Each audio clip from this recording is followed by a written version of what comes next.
There are a lot of significant, perhaps disruptive events on the horizon as we move into 2025. Today I'd like to give my top 5 stories that I think we need to be watching as we move into 2025, and especially because a lot of these events are happening so close to each other. There's a lot to discuss here. I like to keep these videos short, so I'm going to be moving very quickly. But if I miss anything or there's any feedback that you have on any of these points, please reach out to me. I would love to hear from you. So as we move into 2025, my number one story, and I think this is probably on a lot of people's minds, is the tariffs.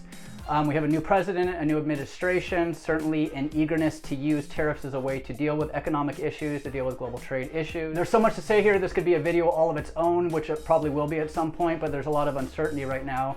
Enough to say is that we know Trump ran heavily on the economy. Tariffs is something he probably will use in order to deal with the economic issues, to deal with the global trade issues.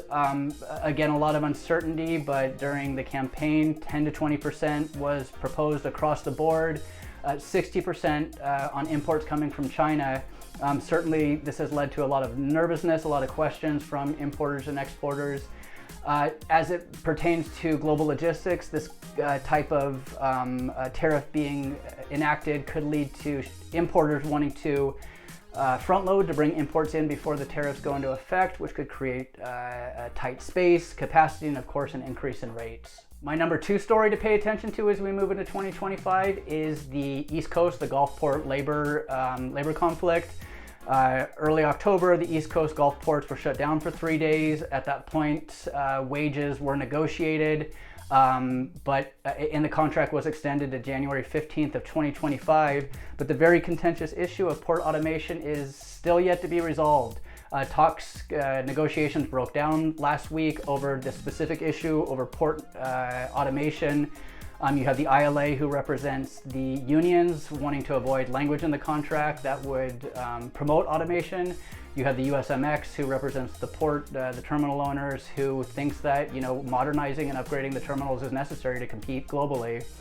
So this is certainly a contentious issue. I think the fact that the negotiations broke down last week probably really increases the chance that we won't have an agreement by January 15th and possibly another strike January 15th. My number 3 story we need to keep our eyes on as we move into 2025 is the possible reopening or safe transit through the Suez Canal again. Hopefully, peace will be reached in the Middle East. There's war on multiple fronts. If the Houthi rebel groups stop firing on vessels on the Red Sea, going through the Suez Canal will be the preferable route from Asia to Europe. Now, if the Suez Canal is safe to cross again, you're going to have vessels that were going to be preferring that route, leaving Asia, going through the shorter, quicker route through Suez Canal. But at the same time, we have vessels that have been diverted around the Cape of Good Hope in Africa. Both of them may start arriving to European ports at the same time, which could create operational chaos and congestion. If we did have a situation like this with increased congestion at European ports, this could have global effects. This could have ripple effects globally. All right, the number 4 story on my top 5 list of stories to watch in 2025 is carrier realignment. That will be going on in the beginning of February 2025. Currently, there's 10 or so ocean carriers, top carriers that are in alliances with each other. They share vessels, they share resources, they share services. There's 3 alliances right now between these 10 or so carriers, and they're going to be shifted. They're going to be reshuffled. You're having Hapag-Lloyd, who is leaving the alliance. They're leaving ONE Lines, HMM, and Yang Ming. And you have Maersk, who is going to be leaving the 2M alliance with MSC, and they're going to be joining together and forming the Gemini cooperation.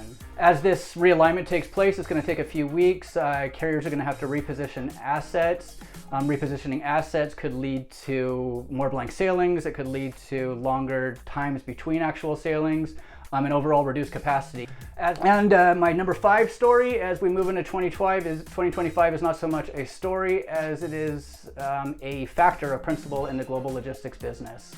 It is the unknown, just the uncertainty that's within this business. If the last 4 or 5 years have taught us anything, it's that the global logistics industry really does reside on a razor's edge. It's such an interdependent network that disruption in one area of the globe could have cascading effects on the rest of the globe. All that to say is that this industry is so difficult to predict, and we always need to be prepared for the unknown or the uncertainty in this business. It's so important, I think, for importers and exporters to be flexible, to be agile, to hope for the best, but at the same time, prepare for the worst, plan for the worst.